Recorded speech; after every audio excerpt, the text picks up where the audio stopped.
नमस्कार साथियों, मैं राकेश कुलबिया स्वागत करता हूं मेरे YouTube चैनल आरपी एजुकेशन पर।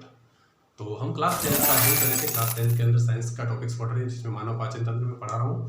अब मानव पाचन तंत्र में हमने कल के दिन मानव श्वसन तंत्र का जो पूरा डायग्राम बनाया है, उसकी विस्तार से हमने चर्चा की थी। मानव श्वसन तंत्र किस प्रकार से कार्य करता है। आज हमारा नया टॉपिक है मानव पाचन तंत्र का जो लेसन है, उसी का नया टॉपिक है रक्त एवं परिसंचरण तंत्र, ब्लड एंड सर्कुलेटरी सिस्टम। इसको हम आज विस्तार से चर्चा करते हैं, तो आप ध्यान से इसको देखिए। क्या होता है रक्त एवं तंत्र, क्या चीज़ है। सबसे पहली बात करते हैं, रक्त की बात करता हूँ मैं। पहले इसकी बात कर रहा हूँ, ध्यान से देखिए। रक्त की बात करता हूँ। रक्त क्या होता है? रक्त का कार्य होता है शरीर की प्रत्येक कोशिका तक रक्त के माध्यम से पोषक पदार्थ, खनिज लवण, ऑक्सीजन एक स्थान से दूसरे स्थान पर पहुंचती है। वो रक्त के कारण ही पहुंचती है। ध्यान दें कि रक्त के कारण क्या होता है, पोषक पदार्थ एक स्थान से दूसरे स्थान पर प्रत्येक कोशिका तक पहुंचाए जाते हैं। तो मैं लिखता हूँ रक्त की डेफिनेशन। क्या काम करता है रक्त? मुख्य कार्य क्या होता है? रक्त द्वारा पोषक पदार्थ एक स्थान से दूसरे स्थान तक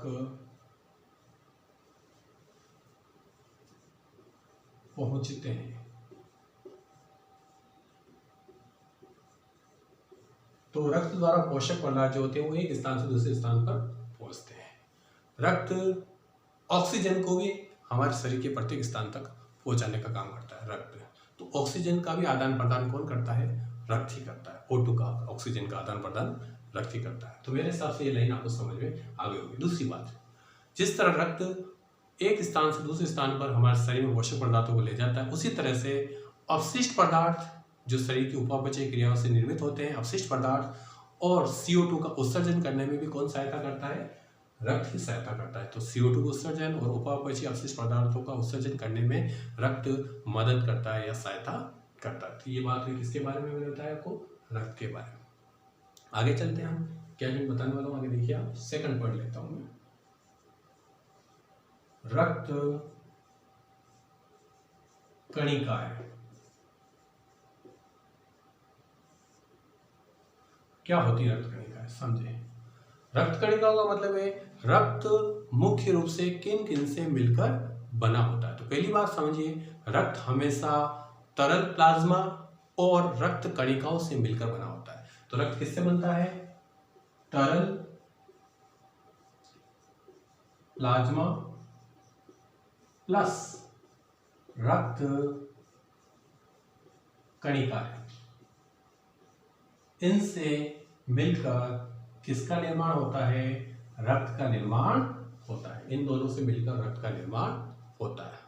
रक्त एक तरल संयोजी उत्तक है। रक्त कैसा उत्तक है? एग्जाम में पूछा जाता है क्वेश्चन, रक्त का उत्तक का नाम बताओ, ये किस प्रकार का उत्तक है?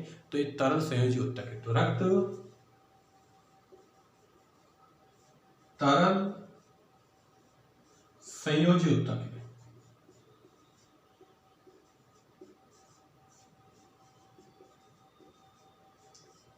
रक्त क्या है? रक्त तरल संयोजी उत्तक कहलाता है। तो रक्त क्या है?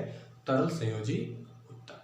अब मैं आगे बताता हूं कि रक्त कणिकाओं को, और मैं आगे से बताता हूं। मैंने बोला था रक्त तरल प्लाज्मा और रक्त कणिकाओं से मिलकर बना होता है। तो मैं यहाँ रक्त कणिकाओं की बात करता हूँ कि रक्त कणिकाएं कितने प्रकार की होती है, ये भी आपको पता होना चाहिए। तो मुख्य रूप से रक्त कणिकाएं 3 प्रकार की होती है। RBC, WBC और प्लेटलेट्स।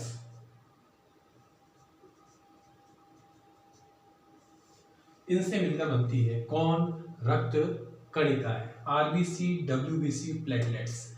RBC की फुल फॉर्म याद रखनी है, रेड ब्लड सेल या लाल रक्त कणिकाएं।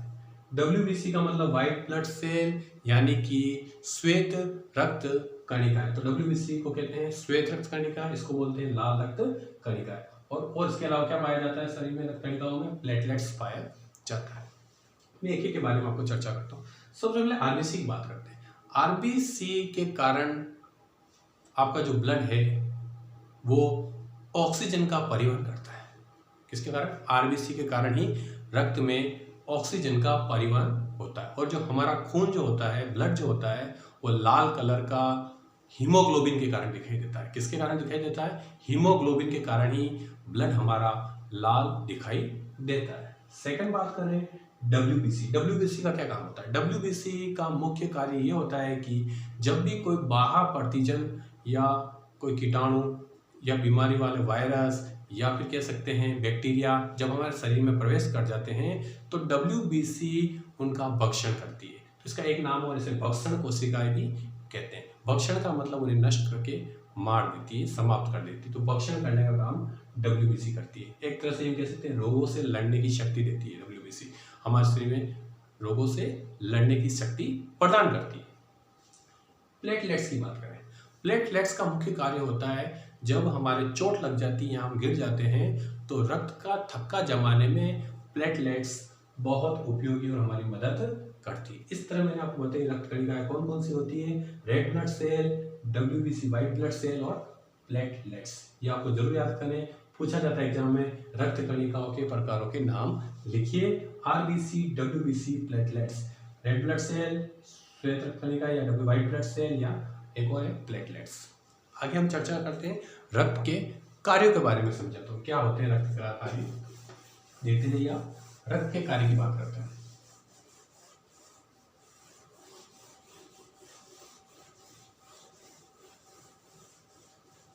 देखिए साथियों, अब मैं बताता हूं रक्त के कार्य। रक्त के कार्य, ये मुख्य क्वेश्चन आता है एग्जाम में। रक्त के कार्य क्या होते हैं? रक्त पोषक पदार्थों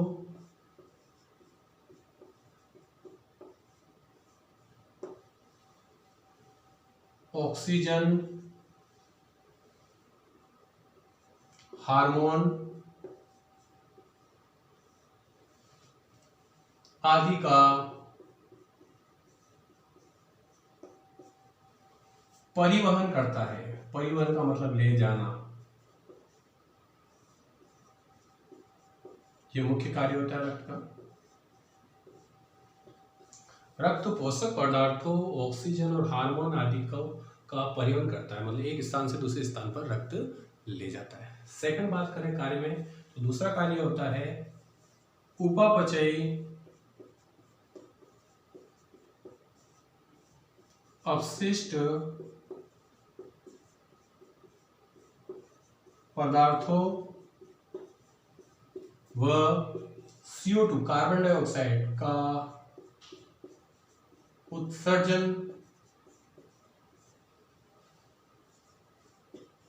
करने में मदद करता है।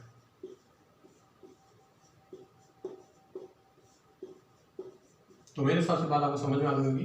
रक्त पोषक पदार्थों और ऑक्सीजन, हार्मोन आदि का परिवहन करता है और उपापचयी अपशिष्ट पदार्थ जो भी होते हैं और CO2 का उत्सर्जन करने में ये मदद करता है, शरीर से बाहर निकालने में मदद करता है। तो ये दोनों जो कार्य हैं रक्त के महत्वपूर्ण कार्य हैं। अगली बात करें, मैंने अभी आपको बताया था WBC व्हाइट ब्लड सेल, जो कि जब हमारे शरीर में कोई बैक्टीरिया, वायरस या प्रतिजन प्रवेश कर जाते हैं तो उनका भक्षण करने का काम कौन करती है? WBC व्हाइट ब्लड सेल करती है। तो इसे भक्षण कोशिकाएं भी कहते हैं। कुछ अन्य भक्षण कोशिकाएं भी हमारे शरीर में पाई जाती है, वो याद रखें आप। मोनोसाइट,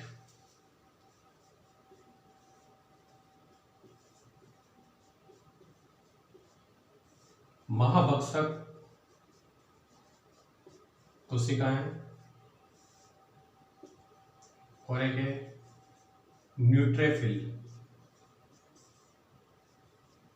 ये कुछ अन्य भक्षण कोशिकाएं हैं जो शरीर में अपशिष्ट पदार्थ प्रवेश कर जाएं या प्रतिजन प्रवेश कर जाए तो उनको नष्ट करने का भी काम करती है। मोनोसाइट, महाभक्षक कोशिका और न्यूट्रोफिल, ये भी भक्षण का कार्य करती है। आगे चलते हैं रक्त के प्रकार के बारे में। कि रक्त कितने प्रकार का होता है। नेक्स्ट टॉपिक लेते हैं हम, रक्त के प्रकार। देखते जाइए आप।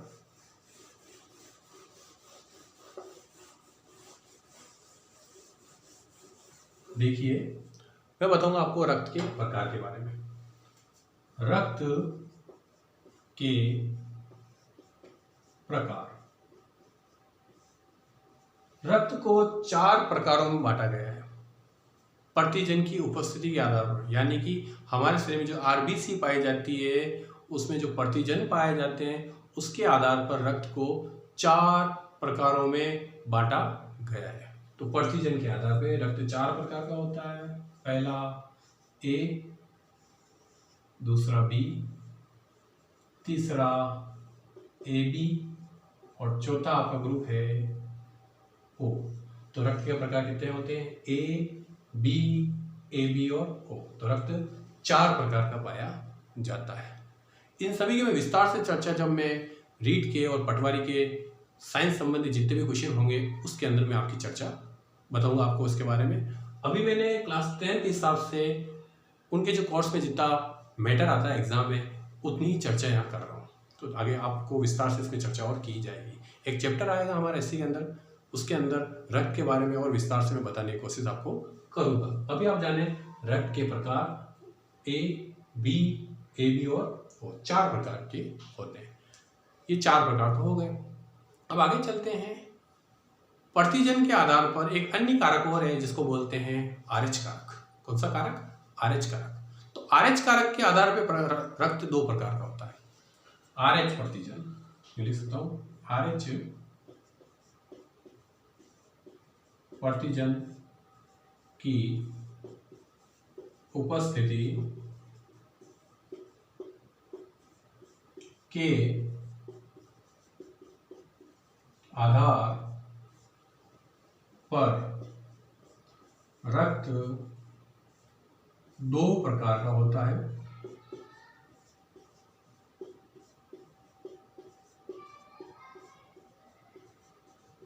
आरएच कारक जो होता है वो बाद में खोजा गया है। मकाकारिस नाम के एक बंदर था, उसके अंदर आरएच कारक की खोज हुई थी।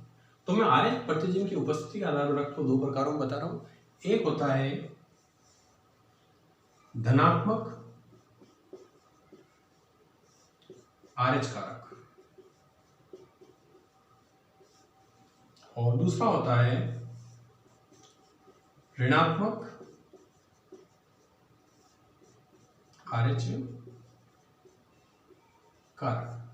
तो मैंने आपको बताया आरएच प्रतिजन की उपस्थिति के आधार पर रक्त 2 प्रकार का होता है। आरएच धनात्मक यानी धनात्मक आरएच कारक और दूसरा हो गया ऋणात्मक आरएच कारक। मेरे हिसाब से आपको आज जो मैंने रक्त के बारे में बताया है समझ में आया होगा। अगर आपको इस वीडियो में कोई प्रॉब्लम हो तो ज़रूर कमेंट कीजिए। कमेंट के आंसर मैं आपको उसी समय दूंगा, तो आप कमेंट जरूर कीजिए कि आपको कहाँ कोई चीज़ समझ में नहीं है, तो उसको मैं और विस्तार से आपके सामने चर्चा करूंगा।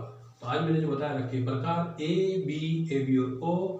आरएच प्रतिजन की उपस्थिति आधार पर रक्त 2 प्रकार का होता है, धनात्मक आरएच कारक और ऋणात्मक आरएच कारक। इसके अलावा रक्त का एक मुख्य कार्य और होता है। रक्त का मुख्य एक कार्य ये होता है कि रक्त हमारे शरीर में पीएच को नियंत्रित करता है, हमारे शरीर का ताप नियंत्रित करता है। ध्यान समझिए, पीएच को नियंत्रित करता है। पीएच का मतलब ये है कि हमारे शरीर में कितनी अम्लता रहनी चाहिए और कितनी क्षारीयता रहनी चाहिए, उसको नियंत्रित करने का काम भी ब्लड ही करता है या रक्त ही करता है। तो ध्यान से आप इसको 2-3 बार पढ़ेंगे तो अच्छा सा ये समझ में आ जाएगा और याद हो जाएगा। मैंने इसको बिल्कुल सरल भाषा में समझाने की कोशिश की ताकि बच्चों को 1% भी दिक्कत नहीं आए समझने के अंदर। तो स्टूडेंट आज के लिए इतना ही। कल हम फिर मिलते हैं एक नए टॉपिक के साथ। इसी का टॉपिक को मैं विस्तार से चर्चा करूंगा आगे और, जिसमें बताऊंगा आपको परिसंचरण तंत्र के बारे में विस्तार से चर्चा करूंगा। मैंने कुछ वीडियो बनाए हैं पाचन तंत्र संबंधित, तो सभी वीडियो आप अगर देख लेंगे तो ये पूरा लेसन आपके क्लियर हो जाएगा।